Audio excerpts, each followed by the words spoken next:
Welcome back, AP. All right, so man, I just got done recording a Enlightenment Thinkers in Under 30 Minutes flip, which was, needless to say, borderline impossible, but I did it regardless. So if I'm a little brain melted, I apologize. Also, it feels like this outside. Really can't stay, baby, it's cold outside. I've got to go away, baby, it's cold. Yeah, I woke up this morning to frozen pipes, so that was really, really great. Just giving you a heads up, though, your tests will be posted tomorrow, okay? Your tests are going to be posted tomorrow. We'll get everything orchestrated. Don't worry about it. We're going to do some test corrections and stuff on the 1848 test, just because it's a pretty tough unit, right? Now, we're now moving into, though, a super easy unit by comparison, okay? Like, this next unit that we're getting into has to do with three very, very important things. We're talking about the changes in life for the regular European citizen following the Industrial Revolution. We're moving into the unification movements of Germany and Italy, right? And we're going to be moving into the Second Industrial Revolution, which we'll also be talking about in this as well. Now, big things to understand, though, okay? Very big things. We might also include imperialism in there a little bit, which is one of my favorite things to talk about. We'll talk about like the Opium Wars. We'll discuss the Belgian conquest of the Congo, which is a horrifically terrifying event that not a lot of people talk about. And then we're going to be slowly moving into World War I, which I'm very excited about, all right? But the big thing going into this unit, what we're doing now is we're kind of doing what we did in the 1700s, right? We talked about how life is going to change in Europe in totality in the 1700s, right? We discussed that because we talked about the agricultural revolution, community controls, people were moving into cities to find work, and blah, blah, blah, blah, blah, blah, enclosure movements, crop rotation. Now, we talked about all that stuff. Now we're going to be talking about how life is going to change in these cities during the 19th century, which is like the 1800s, right? So we're going to discuss how is the Industrial Revolution going to dramatically change life, right? Now, big things to discuss in this flip, a lot of intense stuff. We're going to be talking about how these people that are now laid completely on top of each other in all of these different social classes and all of these different stackings and all of these different jobs that they have, and how the classes are going to again begin to separate and stuff like that. But the big thing you need to understand is this is a lot like that agricultural revolution unit. We're just talking about how life changed, right? We talked about recreation and diets and all this other stuff post-discovery of the Americas, post-Columbian exchange, post-commercial revolution, and how that's going to kind of culminate in the 1700s leading into the Enlightenment and French Revolution, right? Now we're going to discuss how the Industrial Revolution and all of its stuff is going to bubble up and percolate into political feuds, and how that's going to eventually lead to like World War I, right? Now, I'm not saying necessarily that the Industrial Revolution or industrialization was a cause of World War I. You could say that it is. I'd say it's a distant cause, right, way in the rearview mirror, but it is going to drastically change people's lives, right? We're going to talk about how science is going to progress and cities are going to change and things like that. So the biggest thing that we're going to start off with is the growth of cities and the growth of industry, right? So there is something you need to jot down real fast, okay? There are considered two industrial revolutions, right? The first industrial revolution is the one we talked about last unit, how it's going to change the production of textiles, it's going to change into the factory model, it's going to be terrible working conditions, it's going to lead to liberal reform, and it's going to industrialize the continent, yay railroads, right? So all that stuff's going to happen.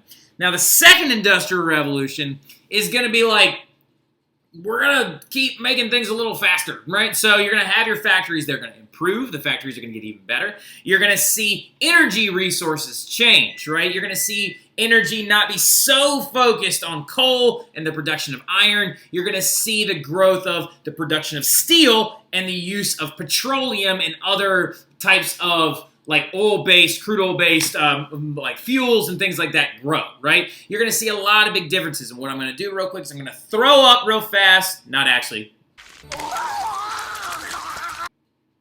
Not like that throw up, but I mean I'm going to throw up a chart right now so you can just kind of see the differences between the movements, okay? And as you can see with this chart that's laid over top, it's not nearly as intense, okay, as you think it is. Just things are going to become even more efficient in the later half of the 1800s, right? So just to give you a general outline, a lot of our changes in industry and cities are going to be predicated off the idea that there are two industrial revolutions, right? Now, we are going to bring up that second one again a little bit later, but we got to now kind of take a step back. I just wanted to show you that to give you an idea going forward. We're now going to talk about how the first industrial revolution is going to drastically change the growth of cities and how it's going to just change the way everything is set up, okay? Well, first of all, poor people, they're still poor.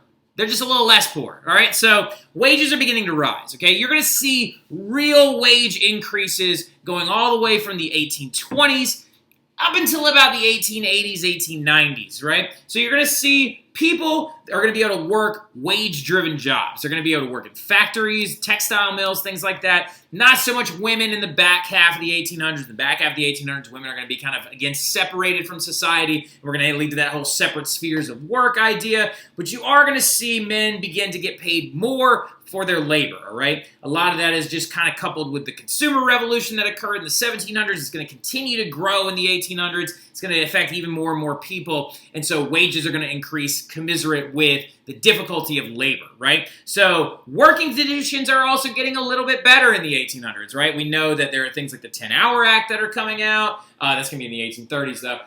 We're going to see, the Mines Act. We're going to see the Factories Act. We're going to see a lot of liberal reform, which is going to push to make working conditions slightly better, right? So now, how is that whole thing, though, that was happening in the 1830s, how is that going to affect cities, right? Because if wages are rising and if working conditions are getting better, that means even people that have been in the rural areas of Europe up until this point, the rural areas of Britain, the rural areas of France, and Scotland and Ireland, potato famine, like when all that stuff was occurring, that's going to make moving into a city to find work even more enticing, right? You're going to have the ability to have several men in your home go out and earn a wage and be able to give their family a better living than what they did in the rural outskirts when they were just farmers at the subject of famine and bad harvests, right? So since that's occurring, you're seeing a massive influx of people into these cities, right? Because when you think about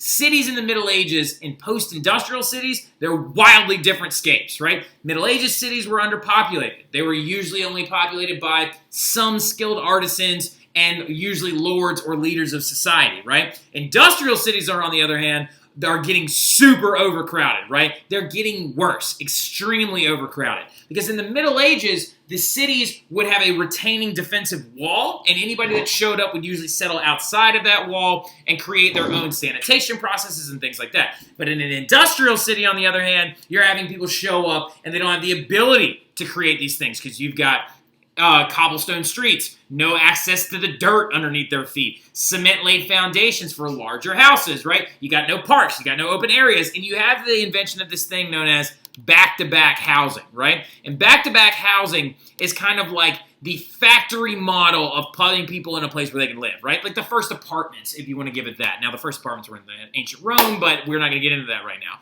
Now, you're seeing this idea that the front of the house on this side, the front of the house on that side over there, and they're all going to share these common courtyards, or they're going to share these common back areas, right? Sometimes, now this is a little bit of an advanced back-to-back house. Some of the time, they would actually look more like this, and where they would actually share this back courtyard communally, right? So several houses would share the same courtyard.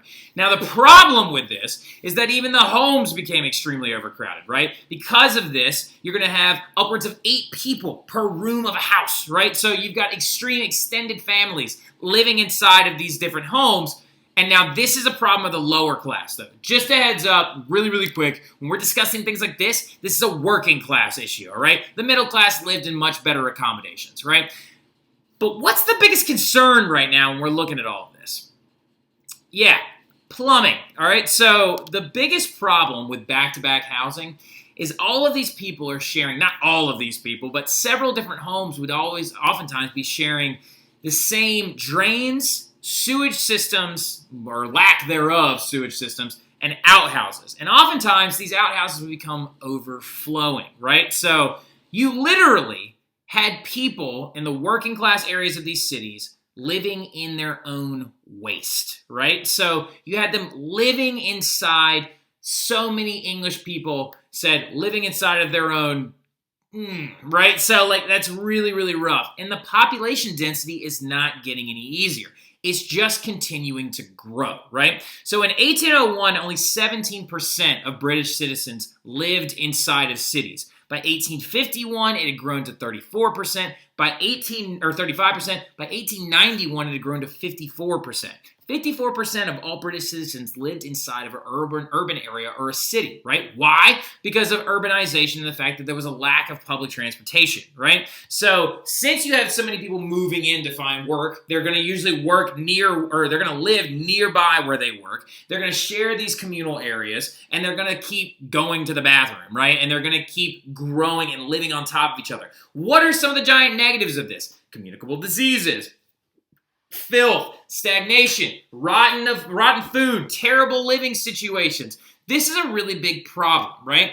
So, and it does beg the question. Did everything that happened in the liberal reform era happen because middle class people got really upset?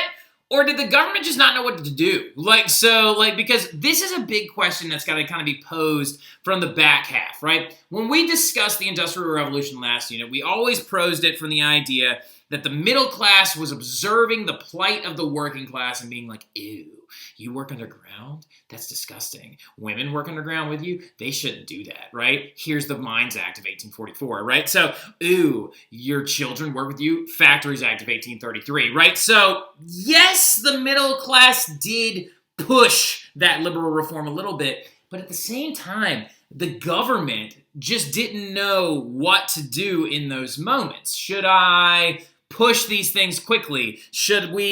Are the Factories Acts important? Is that going to hurt profit margins?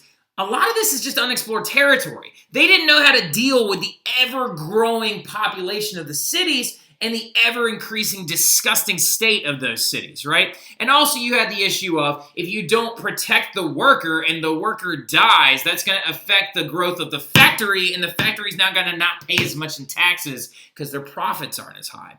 So a lot of this is just a giant kerfuffle, right? It's a lot of one bad issue to the other, right? So a lot of this is a big problem, is like we don't really know if liberal reform happened because of the middle class or if the government just didn't know what the heck is going on, right? So, but you're gonna see a revolution in city planning and public health, right? And a lot of that is gonna come off the heels of this guy, the utilitarian hero himself, Jeremy Mother Flippin' Bentham. All right, so Jeremy Bentham is the man, and this is Jeremy Bentham, sort of. All right, so we're gonna get to that here in a second. This is in the King's College of London. That is Jeremy. That is him. All right, so that is what he looks like. Love his hat. I'm really jealous of it. But he is a philosopher, and he advocates for the freedom of pretty much everything. Freedom of women to work, freedom of expression, freedom of suffrage, freedom of everything, right? Church and state separation, very big advocate for these things. And in the process of becoming an advocate for labor, women's rights, expression of economic freedoms, and all these other things as well, he began to adopt a concept that he is credited with inventing. And Jeremy Bentham and the people who followed his ideas were called Benthamites, right? So invented a thing called utilitarianism, right? He believed smarter women, more work, more economic freedom, less church and state mixing, right? More suffrage will only benefit the society as a whole, because we should do the greatest good for the greatest number of people. So if you ever hear me refer to something as being utilitarian, it means it can be used by the most number of people, right? You would say, hypothetically speaking, if Chappelle were to bring back snack time.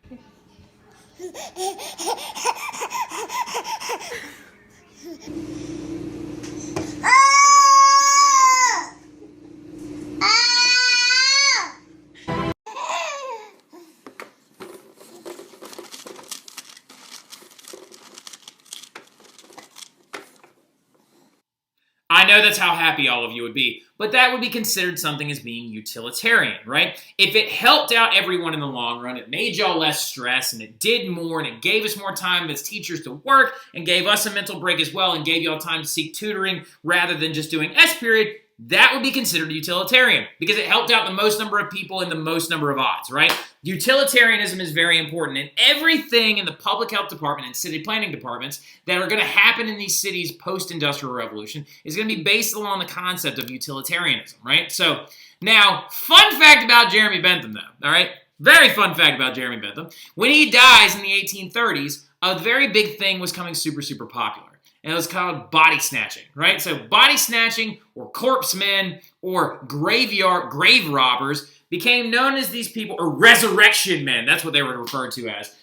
They were actually these people that would go into graveyards and dig up dead bodies and bring them to medical colleges and sell them, because since medical colleges were becoming much more avid and much more intense and much more study-focused, they needed bodies to dissect and autopsies and corpses. They needed the skeletons to articulate. They needed all these different things, right? It was a very profitable way to steal someone's dead body and give it to a university. Well, Jeremy Bentham decided he wanted his body to avoid this, right? He was like, I don't want my body stolen and given to a medical college, so rather, I'm just going to donate my body to the university. And also, I want you to practice this new thing a student was telling me about. I want you to mummify my body, right? So Jeremy Bentham's body was mummified, right? So he could be wheeled out. And brought to university meetings, right? So when they would have meetings at the King's College of London, they would wheel his body out and it'd be like he was just sitting there, his mummified corpse, overseeing the meeting. The problem is as you can tell, why is he wearing gloves and stuff like that? And there's no way his face still looked like this. This is wax. The head had to be cut off and removed because something happened in the mummification process, and it turned his head into like this purpley, disgusting... Oh, hold on. Jeremy Bentham... Where's his noggin? Jeremy Bentham head. So, head. All right. His head didn't quite mummify properly, and it turned into this crusty, disgusting looking thing that they were like, we can't wheel this out at meetings anymore, you sicko. So they had to actually cut the head off and store it someplace else. Now, for a long time, the head actually, as you can see, was stored between his legs, right? They would take his head and they put it down between his feet when they would actually open up this big cabinet at the King's College of London. Now, what ended up happening, though, is they had to put it inside of a vault, right? They actually had to lock it up because the rival universities kept trying to steal the head and stuff like that, which is actually hilarious to me. But that's Jeremy Bentham's noggin. But in the long run, his utilitarian ideas are going to just absolutely lurch forward, right? We should do the greatest good for the greatest number of people, right? And one of his biggest followers was a man named Edwin Chadwick, right? Tell me that's not the most British sounding name you've ever heard. British people be like, it's Tuesday, innit? British people watching Spider-Man be like, Peter Parker. British people be like, can I get a bowl of water? Yeah, I know. All right, so Edwin Chadwick, which I feel between Jeremy Bentham and him is going to be a guy that some of y'all are fans of. I know I've heard Molly and Malaya and a couple other Gia and a couple other people. Marie Rowley's always say like, oh, I like these people. They're very interesting, right? So Jeremy Bentham's super interesting. Edwin Chadwick's very interesting because he is a big-time Benthamite, right? So as a Benthamite, he is an English government official, and he was tasked by the English government to do this thing called pauper relief. Now, a pauper is a poor person, okay? So he was in charge with trying to figure out how to reconstruct the poor laws of 1834 to benefit the greatest number of people. How can we make the lives of the poor easier? How can we make them better workers? How can we make everyone's situation better, right? So under the poor laws of 1834, he does a lot of big stuff. Jot this one thing down. He redistricts certain areas of the cities, and each district got a council of people that were in charge of keeping track of the neighborhoods going on, right? So doing this like council and board of directors for every single neighborhood and neighborhooding and actually dividing up the cities into boroughs was a very, very important thing that he did. But the biggest thing that he came wrong was he realized, you know what?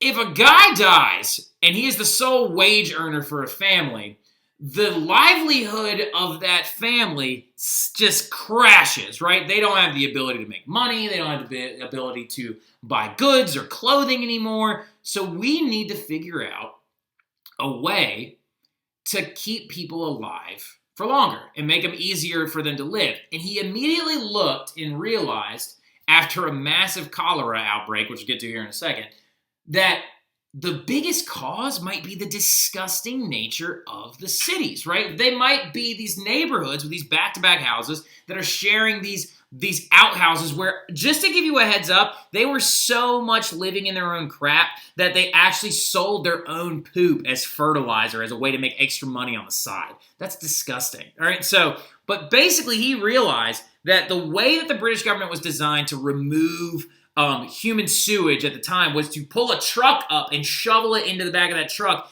and then cart it away, which was very expensive, right? He realized that you could do it 1/20th of the cost because iron pipes and ceramic tiles are cheap, right? And you can create sewage systems. You can actually create plumbing. So this dude goes back to ancient Rome, not actually, but like the Romans had plumbing, right? They realized in ancient Rome before the Middle Ages that reducing the amount of human feces in a neighborhood is going to be a good way to prevent disease.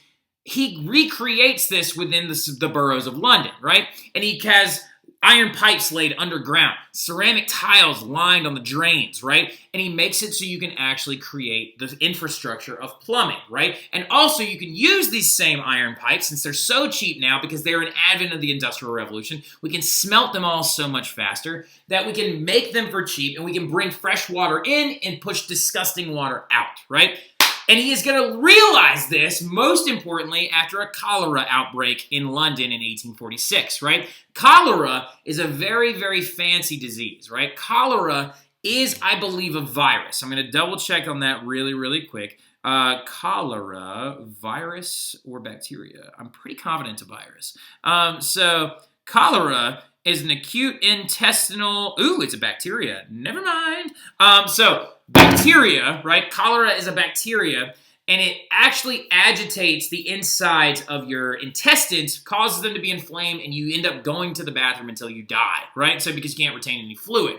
So his report after the 1846 outbreak of cholera makes everyone realize you get cholera from eating or drinking filthy food or water, right? So that's where it lives, is inside the feces and disgusting filth of other people, right? So he realizes this, and they begin to advance his plans for sanitary systems, and these ideas spread throughout the entire continent, and we begin to see the downfall of a lot of different illnesses that were spread by these gross conditions, right? Sewage systems are going to pop up and death rates are going to begin to decline. And as you can see right here, because of Edwin Chadwick's work and the works of utilitarians like him, including the guys we're about to talk about here in about 2 seconds, you got to understand that you're going to see less people die from diseases that can easily be avoided. Things like diphtheria, typhus, cholera is going to be a very big one. But as you can see, the death rates just kind of started going down, right? Now, unfortunately, Edwin Chadwick was just wrong about a couple of things, right? It's not his fault. He was just kind of wrong about a couple of things. And one of the biggest things he was wrong about was this thing called miasmatic theory, right? And miasmatic theory was the idea that you got sick from sniffing the odors of human waste or from putrid things, right? That the odors and the ambiance of those things caused sudden, spontaneous growth of illness, right? That you got it from smelling things, right? Well, he wasn't completely wrong, but under several different scientists that are going to come after him, like Louis Pasteur, they're going to start to realize, wait a minute, it's not miasmatic spontaneous generation, right? It's not the idea that you smell something and get sick all of a sudden. It's these little critters that live inside of everything that we can't see, right? And the first dude to discover this is going to be Louis Pasteur, right? And Louis Pasteur is a French scientist who was alive from 1822 to 1895, and he's going to invent the concept of pasteurization after working at a brewery in Germany, right? So at a brewery in Germany, he realized that the microscopic yeast and bacterium that consumed sugar and produced alcohol, right? Well, he didn't know all that, but he realized that you can adjust their rate or you can kill them by boiling the water, right? So if you heat the liquid, it will kill the bacteria. This blows the minds of everyone in Europe because he basically discovered germ theory, right? And he's going to pioneer new ideas. Now, his ideas will pioneer new vaccines. Don't write that down. Don't write that down. This is not important.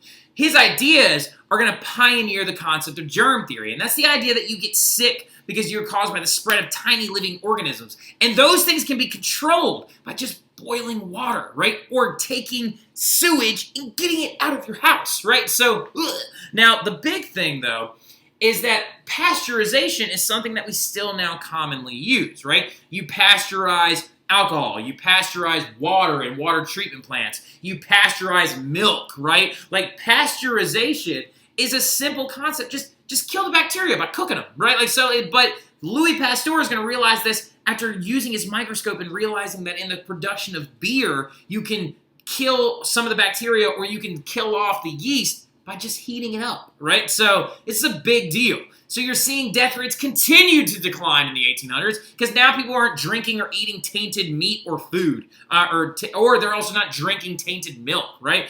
Then other guys are going to show up, like Robert Koch, right? So Robert Koch is a German scientist, and he's going to learn to grow and culture bacteria. That's right, this dude is going to be the guy that pioneers the idea of a petri dish, right? Except he did his in tubes, right? So this is Robert Koch, and these are the tubes that he actually grew his bacteriums inside of.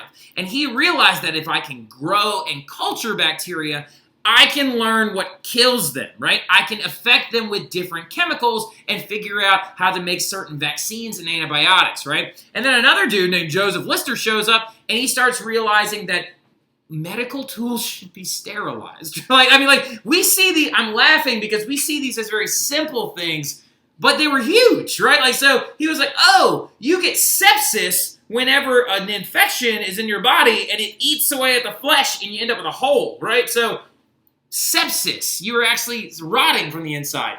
And you can avoid this by just sterilizing the things you cut open people with, right? And these are going to lead, the advent of Koch and Lister and Pasteur are going to lead to diphtheria, typhoid, typhus, cholera, and yellow fever are just going to slowly begin to disappear, right? Like the issues of these diseases are going to kind of begin to vanish, and you're going to see more people live longer, healthier lives, right?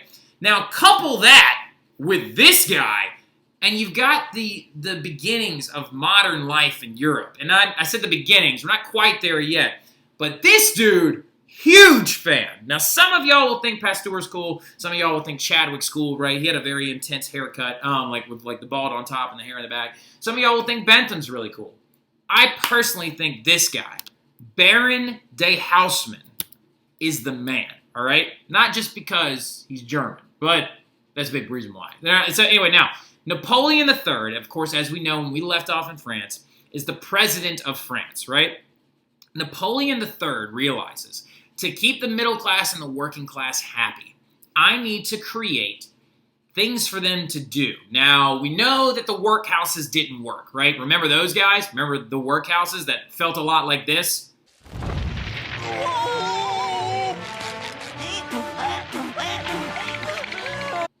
Yeah, the workhouses weren't a great idea, right? Because you had to provide the poor with labor that is recurring, right? So you can't just stick them in a building and say work, right? So he's going to instead, though, Napoleon III comes up with an idea. I want to use public projects to aid and employ the poor. This is like an early form of a welfare state, right? He's like, let's revitalize Paris and let's employ the poor to work on these things. Now, he's a conservative. Napoleon III is not the best leader on the planet, but this was a good idea, right? And he employs this man, Baron George Haussmann, right? Who is of German descent, all right? And he is a government official appointed to this project, and he is responsible for rebuilding France, right? He's going to come in, and he's going to be responsible for creating the modern European cityscape that you know now, right? So he is going to destroy old buildings, destroy old reinforcement walls, demolish slums, and he's going to create streets for better flow, right? Now, really quick, little hypocrisy right here, Napoleon. Also, with wide streets, you can have huge military parades, and no one can build a barricade that big, right? So Like Napoleon III might have had some ulterior motives for this to avoid revolutions like the ones that put him in power ever happening ever again. Because if I just build giant boulevards, then there's no way you can build. There's no way you're building a barricade that's going this long, right? So like that's an important thing to understand.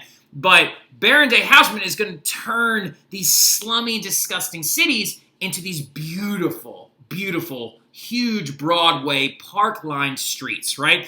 Like I said, one of the biggest things he does is there were these old walls that surrounded the old cities, right? And since they were so large and so thick, he had them destroyed, and he built multi-lane roads that went all the way around it. So he's responsible for the ringed boulevard, right? So basically, all of these cities would end up with these massive, like these. I'm going to throw up a picture of a map of Paris real quick. And you can actually see on the outside the ring boulevard that would go all the way around the outside. Underline, Ring Boulevard, right? And it's going to create better flow, and it's going to make massive military parades a big thing. And he's also going to create parks and open areas and sewer systems and aqueducts and public transport by horse carts. And by 1890, the cities that were designed by Haussmann are going to end up with electric streetcars. Like, I mean, like, this is a big deal, right? He took Paris, this dude, and redesigned it from looking like this, which was kind of old and crusty. Notice how thin the streets are and narrow everything is and slum-like. This is a common French alleyway. Like, look, you had running water, sewage, trash everywhere. This very dangerous plank that I would never cross, right? You had slum neighborhoods on the outskirts of cities, and you had things like this in the June days, right, in 1848, where you had narrow streets that could easily have barricades built over them. But now he's going to reinvent Paris to look like this. He's going to destroy a bunch of buildings along this line, and he's going to build huge roads with big sidewalks and line the streets with trees. He's going to create big interchanges, 5-point intersections that will actually come together and could be commerce areas, right? Open air markets and things like that to stimulate local economies and to create an atmosphere that people wanted to be a part of, right? So he also is going to create the idea of just this massive beauty that European cities are now. And this is modern Paris. But it all started looking like this, and modern Paris looks the way it does now because of Baron de Haussmann, right? And Napoleon III, too. But we'll talk about him a little bit more later on as well. But I'm going to go ahead and cut it there. That's your first of 2 flips. I'll record the second one and get that one up probably about tomorrow. There'll be a special guest in that one. But I'll see y'all then. Y'all have a good one.